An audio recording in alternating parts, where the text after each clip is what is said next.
Narcissists absolutely cannot stand losing. They can't stand it because they put so much time and so much effort into their plans. These little disturbing, sadistic plans. So when they fail, the narcissists, their egos, they can't take it. And it basically causes a narcissistic injury.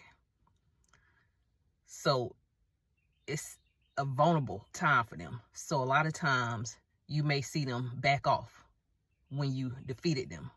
And this could look like this in a legal situation.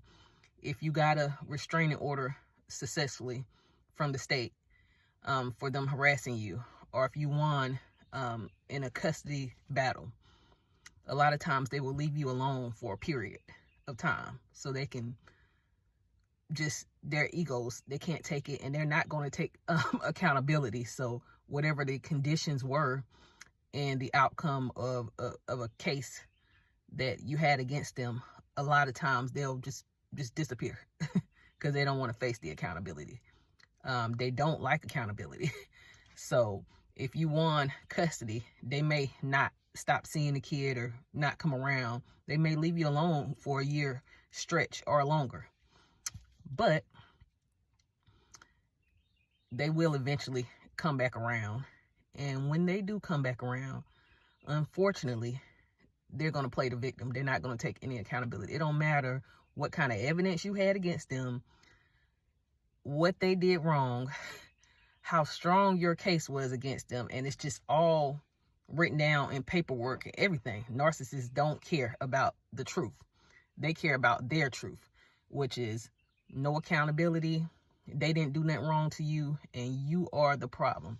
So be prepared for that. That is absolutely disturbing, but you also, along with all of that, more than likely you won't get an apology for anything that they did do wrong. So we got to be prepared for that type of behavior, because it's a lot for survivors psychologically to go through something so devastating with the narcissist, and you get, the justice you deserve.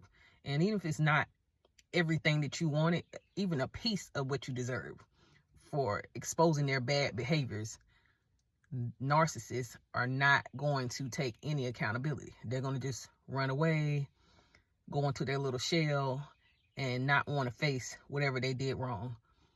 And processing that can be difficult and tough, but also it can look like a little peace for survivors. You can get a little peace from not dealing with them for a while, for however long they decide to basically disappear for. It looks like just a little piece, but still no accountability on their part. And also, this can look like revenge for a lot of people. The narcissist will try to get you back. We know they are very vindictive, and they just don't like losing. So they will create another plot to get you back and do the same thing all over again. Their narcissistic behaviors. They don't like losing, so they'll start playing the puppet master all over again. Like this. I know she's going to do this, so I'm going to do that, and then hoping you'll fall into their traps again. So if you ever defeat or beat a narcissist at their own game, just be careful. Protect yourself at all costs, especially if you're dealing with what we call a malignant narcissist, sociopath, or psychopath. Protect yourself. Get cameras. Get a gun permit if you have to, because these individuals are very sadistic, very sick, and they'll stop at nothing to get what they want.